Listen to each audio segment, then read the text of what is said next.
Okay, hi everybody, this is Ashley and Anna. We are just doing a quick update from the lead meeting we were just in about not some changes, but just some things that we've noticed on the floor that we just want to let you guys know about. First off, you guys are all doing amazing. Our times have been so fantastic, and we know it's all to you guys and your hard work. And so we just want to thank you for coming to work, for giving your best while you're here, and we just have seen so much improvement in you guys. It's been absolutely amazing. The next thing we wanted to talk about was Dave has been noticing, not just Dave, management in general, but Dave Brisbane brought it up to us.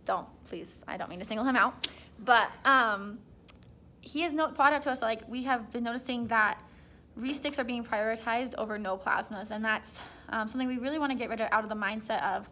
I'll tell you all right now, resticks really are not a big deal compared to all the other things that could go wrong with blood losses and no plasma and things like that, because we care more about the donor experience than we do about our own stats, and we hope that you guys all feel the same as well.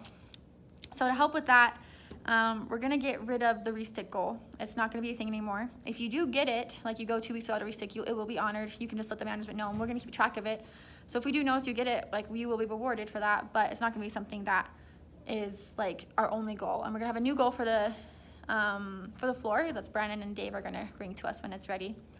But we just want to let you guys know that, like, resticks, like, really are not that big a deal. We want you to do them really quick, really fast.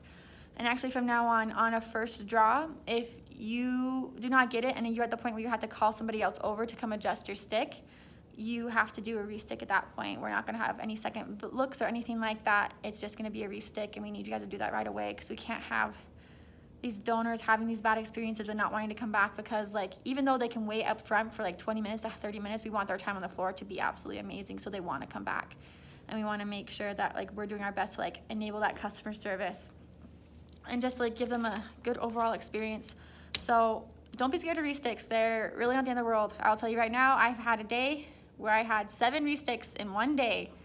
It was the worst. It was the worst, and I felt so bad, but I just was like, there was no one there to, like, help me do these resticks, so, like, do these, like, adjustments, so I had to do the resticks. And those donors also let me stick them, so don't worry about that. The donors will appreciate it more if you're saying this to show that you care about them more than you do the stat. And just ask us leads, like, if you need any help doing the resticks or anything like that, like, we'll help you do them. But we know that this will actually make not only our times better, but the donor's experience even better as well.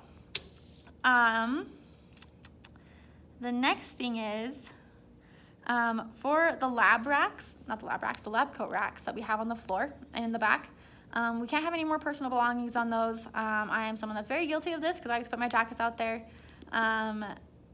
But we can't have that anymore because it is considered a biohazard. And I didn't think about that, but now I'm wearing a jacket that was on that rack, and now I'm like, wow, I'm wearing a biohazard. So we can't have that anymore. So no personal belongings on the floor, especially cell phones.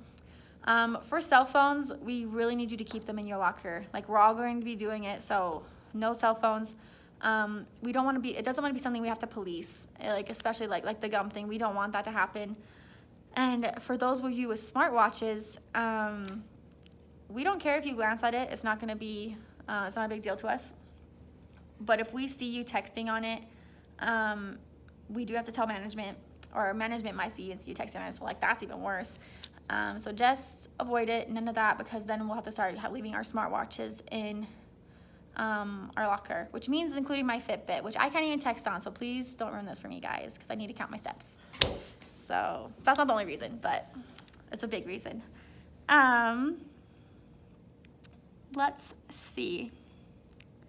The Sharps containers have been, this is something that we've talked about in the past, but, like, they haven't been filled out correctly, or, like, we aren't checking inside the Sharps containers to make sure that they're there. So each Sharp container, before you pack it up, before you tape it down, we need you to look inside and make sure that there are 6 exactly. Make sure you have the right Sharps in the right boxes, and that it's not empty, because we've had one that was completely empty go out that someone thought was full, and they taped it up, and that's not supposed to happen. So just please double check your Sharps. Kaylin will be making a great advisory video for this a little bit later, so that you guys can see exactly what we're talking about, and just making sure that With the bio bins, when you're stacking them, the handles go down before you put anything on top of them, because apparently Stericycle gets very upset with us when they're not. And that no red bags are coming out of them as well, because that's a hazard. Make sure, we're working on a way to help us to better be able to do our fix-its while still holding ratio on the floor. So we're going to be working on that. We've brought some ideas up to management, but until then, we still need you all to be trying to come to your shift about 5 minutes early, going and checking the fix-it drawer, and then getting those done and fixed before you go into the floor, okay? Every single day, if you can. I promise to be better at that if you guys promise to be better at that. And then lots of you have asked questions about like what it takes to become a floater, and we know that you guys all work so hard and you work so well. And it's not a matter of seniority or anything like that, but we just want to make sure that the person who's the floater knows that they have a really high expectation on them to be hopping around, to be really on task, and to be moving really quickly in between donors. So if you have any questions about like what it takes to become a floater, or like what development things you can do, please come talk to us, because we want to see you guys get there, because I think everybody could be an amazing floater, and some of you guys already are. So if you have questions about it, just please let us know. Another thing is from now on, if ever like you stick somebody, we all need to get out of the idea of owning our sticks. If something's going on with a stick and somebody has to come over and look at it, we can't be upset with each other. To remember, like, we're a team, and we have to like let it go. Like once you've stuck somebody, they are under the responsibility of all the flubs on the floor, and we are all there to make sure they have a really good time. So if somebody goes over and looks at a stick of yours that you've done, please understand that they're just doing their job, and that we just want to encourage that we're all here to help the donors have a really good time, and we all want to make sure that they're going okay. And as well as we want to get rid of hovering. So hovering is like not a huge problem, but it just happens every once in a while, especially when we're slow, where if there's an event going on or a reaction of some sort, or even just like if someone's coming over to check your needle line for you and you're already there, we need to get in the habit of, if you invite somebody over to help you with a donor, that you are going to step away and go help other donors, because at that point you're giving care of that donor to that person. And we just want any hovering or any donors congregating on the donor, because the main thing is it makes the donor really uncomfortable, because it makes them feel like there's something even more wrong with them. And the other thing is just like we don't want to get behind, we don't want to let other donors like feel like they're like being forgotten about.